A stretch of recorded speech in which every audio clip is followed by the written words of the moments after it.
Hi guys, for today's video, napakadami na nga palang mga content creator ang sumuko sa pagpi-Facebook. Kasi nga ang akala nila napakalaki ng kitaan dito sa Facebook. Lalo na ngayon sa bagong update ni Meta sa in-stream ads. Kapag monetize ka na per views na lang ang pagbabasihan. Ayan. Parang negosyo lang yan mga idol na kapag maraming namimili sa negosyo mo ay malaki yung earnings mo. Kapag konti lang yung namimili sa negosyo mo ay konti lang din yung magiging earnings mo. Pero hindi dito nagbabase yung video ko mga idol. Kahapon nga pala ay pumunta ako sa pinakamalapit na Union Bank. Kasi nga mga idol, nag-file ako ng loan sa Pag-ibig Fund. Alam nyo naman, hindi pa tayo pinapasahod ni Meta. Uy, kaya ayan, kailangan natin magkapera. Ayan, pumunta na nga ako sa pinakamalapit na Union Bank kasi nga nakalimutan ko yung akin PIN number ng loyalty card.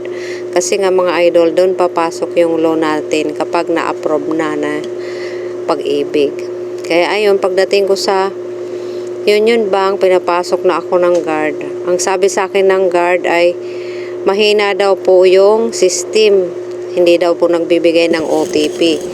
Kaya ang mangyayari daw, kailangan ko na lang daw po i-loan at mag-over the counter ako tapos i-change PIN ko, isabay ko na lang. Ganun na lang po. Kaya lumabas na ako ng Union Bank at dumiretso na kami sa pinakamalapit na Pag-ibig Fund. At dito yun sa Centro Mall mga idol. Pagdating namin sa Centro Mall mga idol, yun nga pinasa ko na. At ito nga pala ang aking loan mga idol ay walk-in. Mas madali po talaga sa online. Dati po kasi online ang aking yung first loan ko. Ngayon ay walk-in. Talagang nahirapan ako dito. Pangatlong balik ko na to mga idol. Lalo na kasi ngayon sa amin, yung mga staff namin, halos lahat bago. Kasi nga mga nagse-resign yun, yung mga datihan namin, mga staff sa office, aming agency. Kaya ayan guys, bago kayo pumunta talaga sa kapag nag-file kayo ng loan, siguraduhin nyo na kompleto yung requirements nyo. Kasi kailangan po talaga updated na payslip, ayan. Tapos may computation yung inyong Pag-ibig. Yan. Para hindi na kayo magpabalik-balik at sayang po yung pamasahe. Lalo na ngayon, napakamahal ng bilihin. Ang mahal ng pamasahe. Buti na lang at nandito yung aking hobby. Nasasamahan ako palagi. Nakakatipid ako sa pamasahe. Kaya yan lamang po yung maisishare ko sa inyo mga idol.